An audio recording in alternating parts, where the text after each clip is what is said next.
கனடாவில் கோடைக்கால நேர மாற்றம் இந்த வார இறுதியில் அமலுக்கு வரவுள்ளது. இதனால் கனேடியர்கள் 1 மணி நேர உறக்கத்தை இழக்க வேண்டிய நிலை உருவாகியுள்ளது.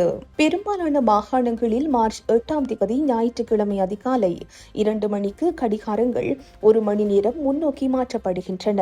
வசந்த மற்றும் கோடை காலங்களில் மாலை நேரங்களில் அதிக நேரம் சூரிய ஒளி கிடைக்கப் பெறுவதற்காக இந்த நேர மாற்றம் ஏற்பாடு செய்யப்படுகிறது.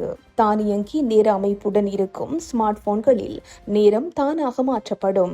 ஆனால் அலார கடிகாரம் அல்லது கை கடிகாரம் பயன்படுத்துவோர் மார்ச் 7 சனிக்கிழமை இரவே நேரத்தை மாற்றி வைத்துக் கொள்ள அறிவுறுத்தப்பட்டுள்ளனர். கோடைக்கால நேரம் மார்ச் மாதத்தின் 2வது ஞாயிற்றுக்கிழமை முதல் நவம்பர் மாதத்தின் முதல் ஞாயிற்றுக்கிழமை வரை நடைமுறையில் இருக்கும். அதன் பின்னர் மீண்டும் சாதாரண நேரத்திற்கு கடிகாரங்கள் மாற்றப்பட்டு 1 மணி நேரம் கூடுதல் உறக்கம் கிடைக்கும்.